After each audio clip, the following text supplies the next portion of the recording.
The shredder jammed again. I yanked the credit card statement out halfway through, the paper torn right through the hotel charge from Sacramento. My hands shook as I tried to feed it back in. Robert would be home in 20 minutes, and I still had 3 months of statements to destroy.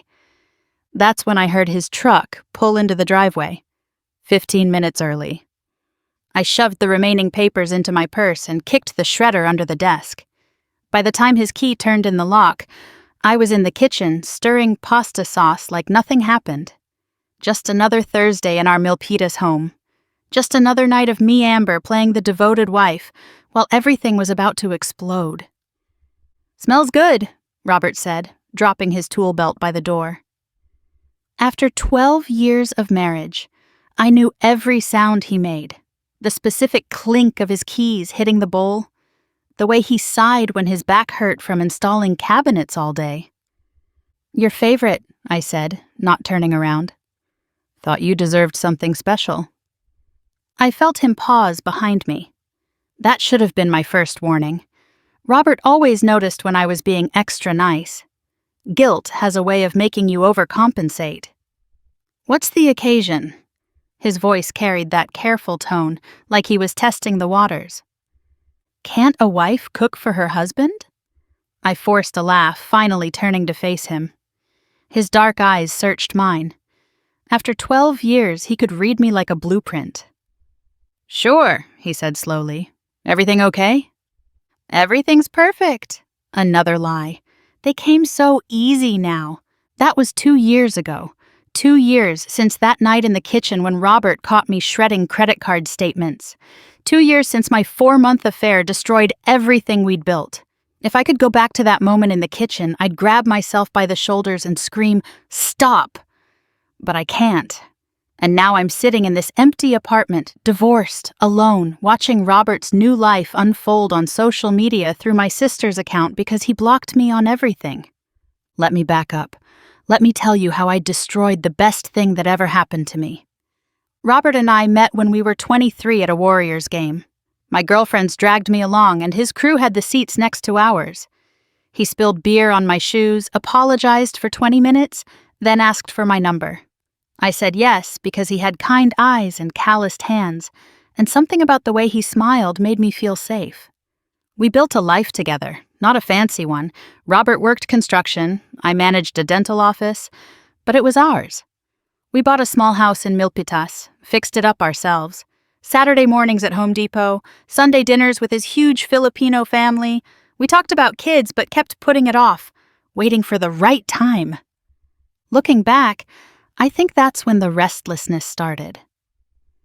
All my friends were posting baby photos and milestone moments while I was still doing the same thing, day after day.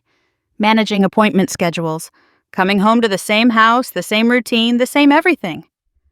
That's when Damon started working at the dental office. Dr. Chen hired him as our new hygienist in January. Damon was everything Robert wasn't. Smooth-talking, well-dressed, always smelling like expensive cologne instead of sawdust and sweat. He had this way of making every conversation feel like you were the only person in the world. The first time I saw him, I was refilling the coffee machine. He walked in wearing scrubs that somehow looked tailored, like he'd stepped out of a medical drama instead of real life. His smile was too white, too perfect, the kind that should have warned me he was trouble. "You must be Amber," he said, extending a manicured hand. "Dr. Chen told me you run this place." "I just manage the schedules," I said, suddenly aware of my chipped nail polish and the coffee stain on my sleeve. "Don't sell yourself short. I've been here 5 minutes and I can already tell nothing happens without your say-so." He winked, and I felt my cheeks flush like I was 20 again. Robert had rough hands from years of construction work. Damon's were soft, moisturized. Robert came home covered in drywall dust. Damon never had a hair out of place. Robert fell asleep watching the game. Damon quoted poetry during lunch breaks. I told myself the comparisons meant nothing. I was just noticing differences, the way you'd notice anyone new. But each observation felt like a tiny betrayal, a crack in the foundation Robert and I had built. "You're too smart to be stuck in this place," he told me one day over lunch. We'd started eating together, just coworkers grabbing a quick bite, nothing inappropriate. You could be running your own practice. Right, I laughed. With what money? Money's just an excuse people use when they're scared to take risks. He leaned in closer. What are you really afraid of? The question haunted me. What was I afraid of? That my life had peaked? That I'd spend the next 30 years scheduling root canals and coming home to the same house, the same man, the same existence? Robert started working longer hours that spring. Some big commercial project in San Jose that had him leaving before dawn and coming home after dark. I told myself that's why I started staying late at the office. Someone had to close up, and Damon always offered to help. Your husband's lucky, Damon said one evening as we locked up, coming home to you every night. He's working late again. I tried to keep the bitterness out of my voice. If you were mine, I'd never stay late. The words hung between us. I should have shut it down right there. Should have reminded him, and myself, that I was married. Instead, I smiled and felt something flutter in my chest that I hadn't felt in years. That night, I found myself checking my reflection in every surface. Car windows, my phone screen, the microwave door. When Robert finally came home at 9:30, exhausted and covered in dust, I was annoyed instead of sympathetic. There's leftover Chinese in the fridge, I said, not looking up from my phone where Damon had just texted about a funny patient interaction. Thanks, babe. Sorry I'm so late. This project is killing us, but the overtime will help with the vacation fund. Our anniversary trip to Hawaii. We'd been planning it for 2 years, saving every extra penny. Suddenly, the idea of walking on beaches with Robert, the same Robert I'd walked with for 12 years, felt suffocating. Maybe we should postpone, I heard myself saying. Save more. Do it right. Robert paused, holding the takeout container. But we've been planning this. You've got the time off approved and everything. I just think maybe we should wait. What I really meant was maybe I don't want to go with you anymore, but I couldn't say that. Not yet. The first time we kissed was in April. We were the last ones in the office, going over the monthly inventory. Our hands touched, reaching for the same folder. Cliché, right? But in that moment, with the fluorescent lights humming above us and the smell of his cologne making me dizzy, it felt like fate. We shouldn't, I whispered, even as I leaned in. Probably not, he agreed, pulling me closer. That kiss destroyed everything, though I didn't know it yet. I drove home in a daze, deleted our text thread, and crawled into bed next to Robert like nothing happened. He mumbled something about irrigation systems and threw his arm over me, and I lay there feeling like the worst person in the world, but not guilty enough to stop. The lies came easy after that. Working late, dental conferences that didn't exist, weekend inventory counts, girls' nights that were really nights at Damon's apartment in Campbell. Each lie required 3 more to cover it up, until I couldn't keep track anymore.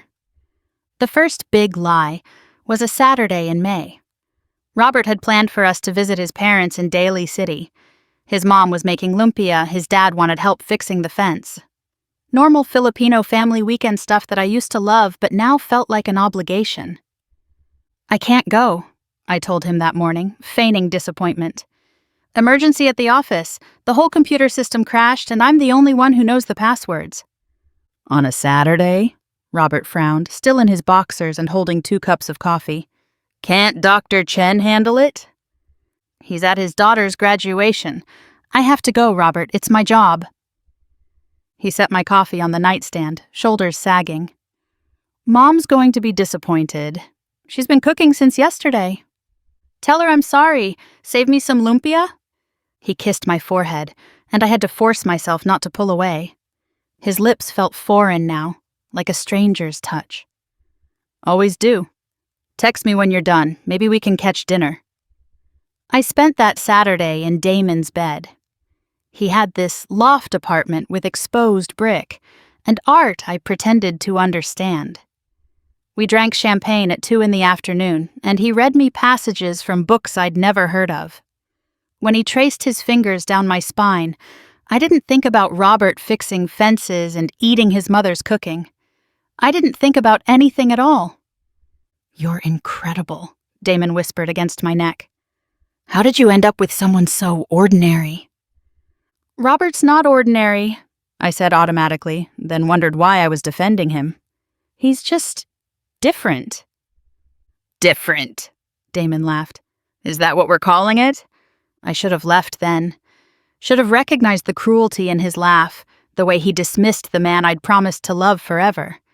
But his hands were in my hair, and his apartment smelled like expensive candles, and I felt sophisticated, desired, anything but a dental office manager married to a construction worker in Milpitas. That's why I needed to shred the credit card statements. The hotel charges, the dinners at restaurants Robert and I never went to, the lingerie from stores he'd never seen. I paid the bills online, so he never saw the statements. Or so I thought. The night with the shredder, the pasta dinner, that was the beginning of the end. Robert ate quietly, watching me. I chattered about nothing, filling the silence with stories about difficult patients and insurance hassles. He nodded at all the right places, but something was off. "I stopped by your office today," he said as I cleared the plates. "Wanted to surprise you for lunch." My hands froze. "Oh?" "Yeah, Marcy said you were at a conference in Sacramento." The plate slipped, shattering on our tile floor. We both stared at the pieces. "Careful," Robert said softly. He grabbed the broom while I stood there, trying to think of something, anything to say. It was last minute, I finally managed. Dr. Chen asked me to go. New insurance regulations. Right. He swept the broken ceramic into neat piles. "How was it?" "Boring. You know how those things are." "I wouldn't know. I've never been to Sacramento." Something in his tone made me look at him. Really look at him. There were new lines around his eyes. When had those appeared? His shoulders seemed broader, or maybe just more tense. This man who'd loved me for 12 years, who'd built our kitchen cabinets with his own hands, who still brought me coffee in bed every Sunday. This man I was destroying. "I can explain," I started. "Can you?" He dumped the broken pieces in the trash. "Because I found the credit card statement in your car, the one from the glove box, not the one you were shredding." My mouth went dry. "Robert! Who is he?" The question hung between us like a blade. I could have lied again, could have made up another story. But looking at him standing there in our kitchen, the kitchen where we'd shared 1,000 meals, where we'd slow danced to old songs while dinner burned on the stove, where we'd planned our future, I couldn't do it anymore. "His name is Damon," I whispered. Robert nodded slowly like he'd expected it. Maybe he had. Maybe all those nights I thought I was being clever, he was lying beside me, knowing exactly where I'd been. "How long?" 4 months? He laughed, but it sounded like breaking glass. 4 months? Okay. "Robert, please let me explain." "Explain what? That you've been sleeping with another man for 4 months? That every time you said you were working late, you were with him? That when you kissed me goodnight, you'd just come from his bed?" Each word hit like a physical blow. I wanted to deny it, to minimize it, to make it sound less horrible than it was. But he was right. That's exactly what I'd done. "I don't love him," I said desperately. "It was just, I don't know, something different." "Different?" He tested the word like it was foreign.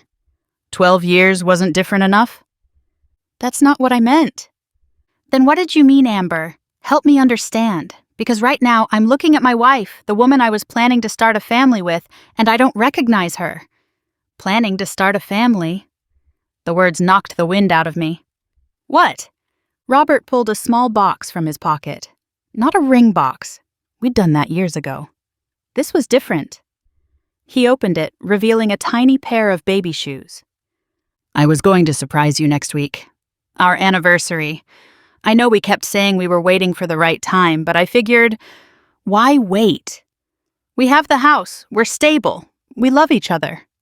His voice cracked on the last part. "Or I thought we did."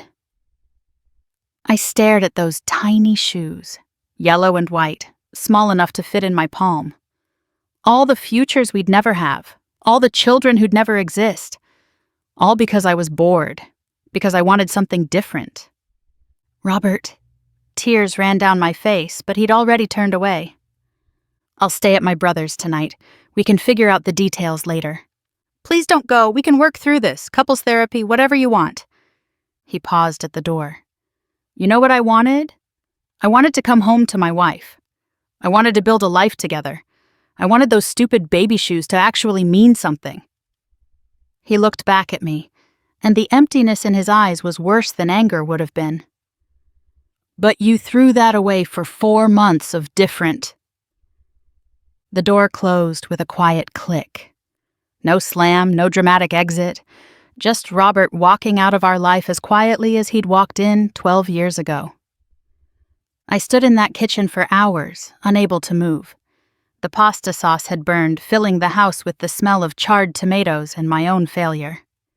I finally turned off the stove at midnight, threw the whole pot in the trash, and sat on the floor crying until I had nothing left. I called in sick the next day, and the day after that. I couldn't face Damon, couldn't pretend everything was fine when my world was falling apart. He texted constantly, worried about me. When I finally told him Robert knew, his response made me want to throw my phone across the room. So, was his response, now we don't have to hide. I called him immediately. My marriage is over, don't you understand that? I thought that's what you wanted, you're always complaining about how boring he is. I never said boring. But I hadn't I? Maybe not in those words, but I'd implied it 100 times. Look, Amber, I thought we were having fun. I didn't realize you were so attached to your situation. My situation? That's my husband, my life. Was, he corrected. Look, come over tonight. We'll talk about it. I'll make you feel better.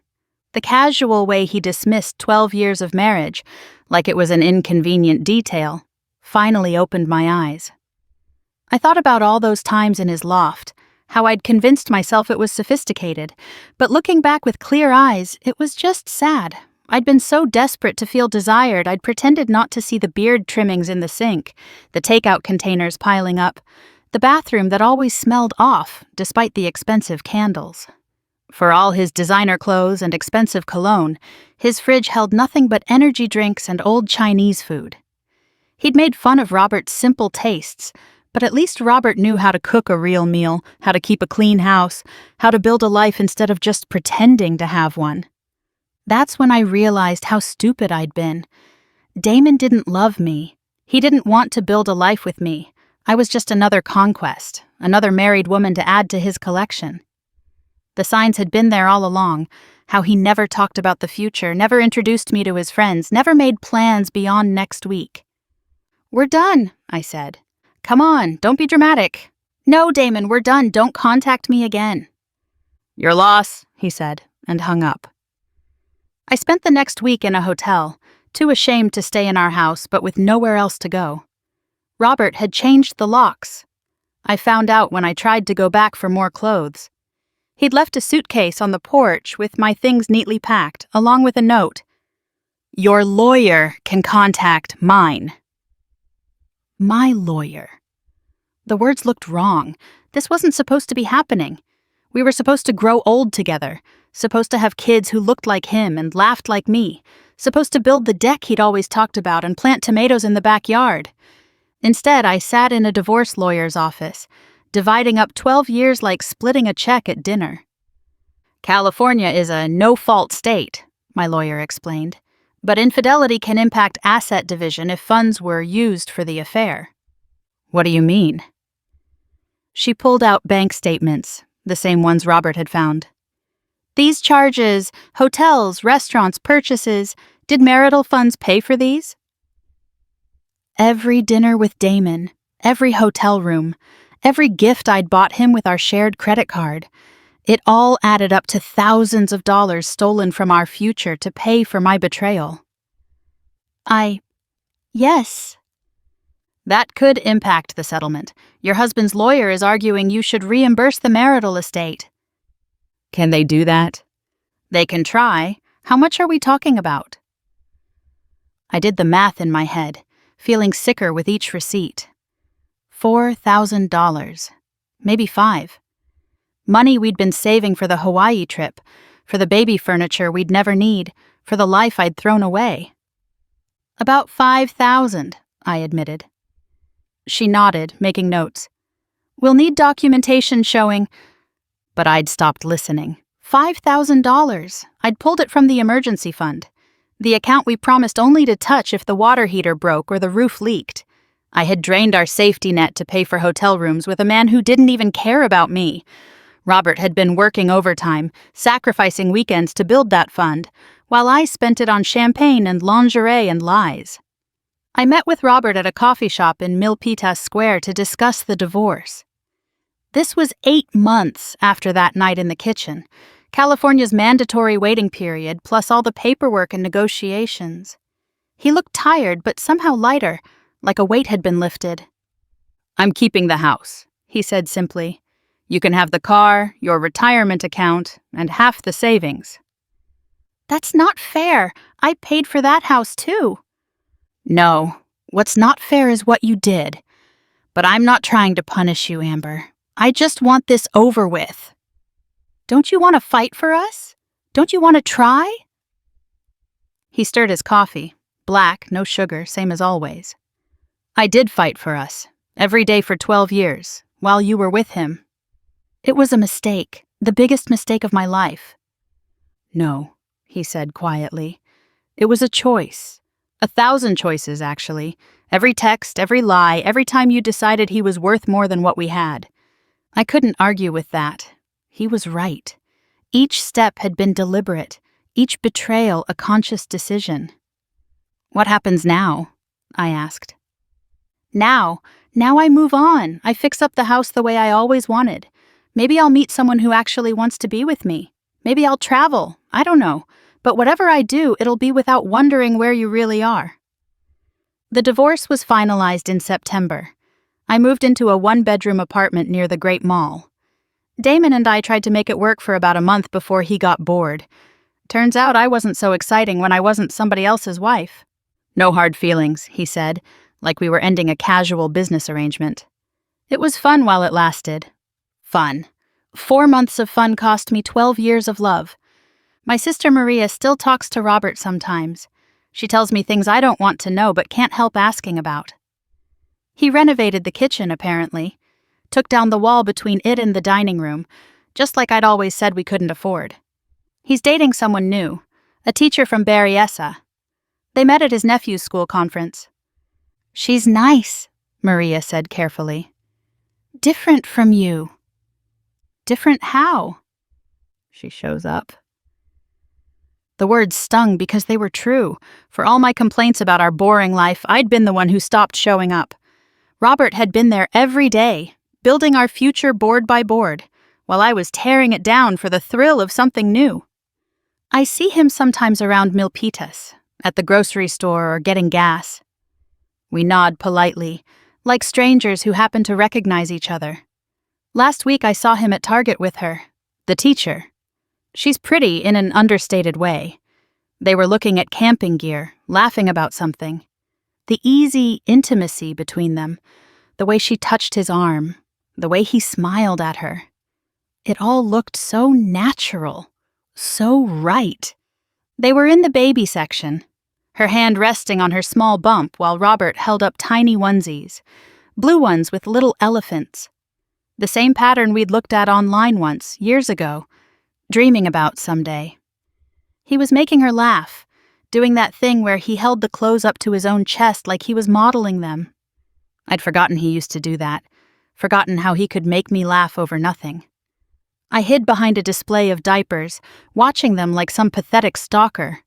My heart was hammering so hard against my ribs I thought they might hear it. I gripped the handle of my cart until my knuckles turned white, terrified Robert would look over and see the ex-wife lurking in the baby aisle.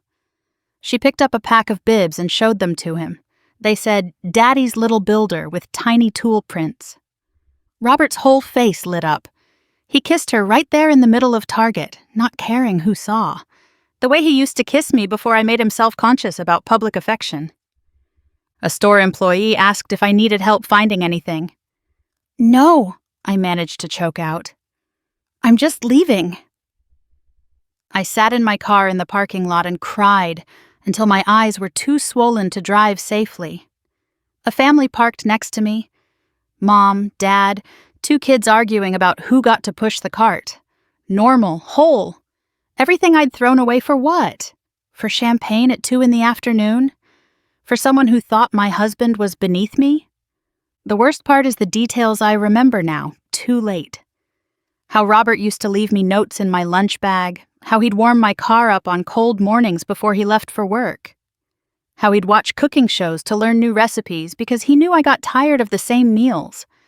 1,000 tiny acts of love that I'd stopped seeing, stopped appreciating, stopped reciprocating. My therapist says I'm grieving. Not just the marriage, but the future I killed, the children who'll never exist, the anniversaries we'll never celebrate, the inside jokes that don't belong to me anymore. She says it's normal to feel this way, that consequences are supposed to hurt. But knowing that doesn't make it easier when I wake up at 3 in the morning, reaching for warmth that isn't there. It doesn't help when I find one of his socks mixed in with my laundry and break down sobbing over a piece of cotton. It doesn't change the fact that I'm 37 years old, 2 years older and infinitely more broken than when I destroyed everything. Divorced, and starting over with nothing but regret for company. My apartment is nice enough. Modern appliances, pool in the complex, close to work. Everything I thought I wanted. But at night, when I lie in bed alone, I think about our old house. The creaky step on the stairs, the way the morning light hit the kitchen, Robert's warmth beside me. I changed jobs after Damon. Couldn't stand seeing him every day pretending nothing had happened. Now I work at an office in Santa Clara. Longer commute, same type of work. Nothing's really different except everything is. Sometimes I drive by our old house. His house now. The kitchen renovation looks beautiful from the street. There are new flowers in the garden beds we planted together. His truck in the driveway has a "baby on board" sticker now. Maria confirmed what I already knew. His girlfriend is pregnant. The life I threw away is being lived by someone else. Someone who appreciates what I couldn't. Someone who sees Robert for what he is. A good man who builds things to last. I've started therapy, trying to understand why I destroyed everything. The therapist says something about self-sabotage, about fear of stability, about confusing drama with passion. Maybe she's right. Maybe I was so afraid of being boring that I created chaos instead. But knowing why doesn't change what I did. It doesn't bring back the 12 years I wasted.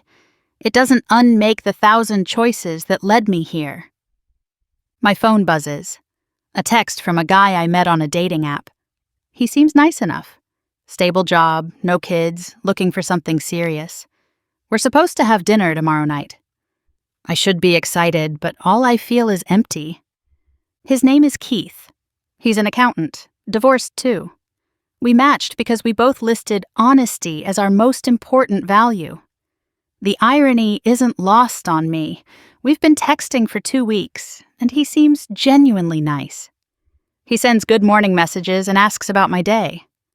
Normal stuff that feels foreign now. I scroll through his photos again. He's handsome enough, likes hiking, has a golden retriever named Buddy. In one picture, he's at a barbecue, flipping burgers and laughing. He looks like the kind of man who'd warm up your car on cold mornings. The kind who'd fix things without being asked. The kind I already had and threw away. I know I should be grateful. Keith is a catch. But looking at his profile just makes me tired. It's the exhaustion of having to learn a whole new person, their favorite colors, their allergies, their family drama, when I already knew all of that about Robert. I don't want to learn someone new. I want the history I burned. I knew Robert took his coffee black with no sugar, that he was allergic to shellfish, that his left shoulder ached when it rained from an old work injury. I knew which side of the bed he preferred. how he liked his eggs, what jokes would make him laugh until he cried. 12 years of accumulated knowledge, worthless now. The apartment is too quiet. I turn on the TV for background noise, but it reminds me of Robert watching the game, so I turn it off. I try music, but every song seems to have a memory attached. The oldies station plays Stand By Me, and I'm suddenly back in our kitchen, Robert spinning me around while the spaghetti boils over. We were so young, so sure that love was enough. My sister calls. "How are you doing?" "Fine," I lie. "Amber." "I'm fine, Maria. Just tired." "I ran into Robert's mom at Ranch 99. She pauses, and I know she's debating whether to continue. "She said the baby's due in March. They've been married almost a year now. And they're naming him Daniel. Daniel. We'd talked about that name once, lying in bed after watching a movie about a boxer. Robert said he liked strong names, names that meant something. I'd said I liked it too, filed it away for someday. Now someone else's son will carry a name we'd only dreamed about. I don't even know what name he would have chosen for our child. We never made it that far." "That's nice," I manage. "She also said—" Maria trails off. "What?" "They bought a bigger house in Berryessa, near the good schools. Robert's doing really well with his business. He got that contract with the tech companies, the one he always talked about. The commercial renovation business he'd dreamed of starting. I'd always discouraged it, said it was too risky, that he should stick with residential work. But here he was, thriving without my doubt holding him back. Good for him. Amber, you need to stop punishing yourself. I'm not punishing myself, I'm living with consequences. There's a difference. After we hang up, I look around my apartment. It's nice, modern, everything works. But it's not home. Home was the creaky Victorian with drafty windows that Robert always meant to fix. Home was the mismatched furniture we'd collected from garage sales and relatives. Home was the pencil marks on the doorframe where we'd measured our nieces and nephews, imagining our own kids' heights there someday. I pour a glass of wine, the expensive kind Damon taught me to appreciate, and think about calling Keith to cancel tomorrow's dinner. What's the point? I'll sit across from him pretending to be interested in his stories, comparing him to a ghost. It's not fair to either of us, but I won't cancel. Because the alternative is another night alone, scrolling through social media and torturing myself with glimpses of the life I abandoned. Robert's sister posted photos from their baby shower last week. Our old friends were there, people who chose him in the divorce. They're all smiling, celebrating the future I forfeited. In one photo, Robert's hand rests on his wife's belly while she opens a gift. His wedding ring catches the light. A new one. Not the scratched band I slipped on his finger 12 years ago. He looks content. Not ecstatic, not over the moon, just deeply, genuinely content. The kind of happiness that comes from building something real with someone who shows up every day. Because I know now what I didn't know then, that real love isn't about excitement or different or the thrill of something new. It's about someone who comes home to you every night. It's about building something together, board by board. It's about baby shoes in a box and dreams of the future. It's about showing up. And I learned that lesson 4 months and 12 years too late. Robert remarried a year ago. Maria showed me the pictures. I saw them through tagged photos on her account, since he blocked me on everything. Small ceremony in their backyard, our old backyard. His bride wore a simple dress and looked at him like he was everything, the way I used to look at him, before I forgot how lucky I was. In one photo, he's placing his hand on her pregnant belly, both of them laughing. They look so happy, so complete. The life we planned is now theirs, and all I have are 4 months of memories that aren't even worth remembering. That's my story. No redemption arc, no happy ending. Just a woman who had everything and threw it away for nothing. A cautionary tale about grass that looked greener but turned out to be artificial turf. Sometimes late at night I still reach for him in bed, My hand finds empty space where warmth used to be. And I remember that Thursday evening 2 years ago. The shredder jammed with evidence of my betrayal, Robert coming home early like the universe giving me one last chance to stop. But I didn't stop. I stirred the pasta sauce and smiled and lied, not knowing I was cooking my last meal in the kitchen of the life I'd never have again. 4 months of lies. That's all it took to destroy 12 years of love, and now I'll spend the rest of my life knowing exactly what I gave up, watching from the outside as someone else lives the future I destroyed.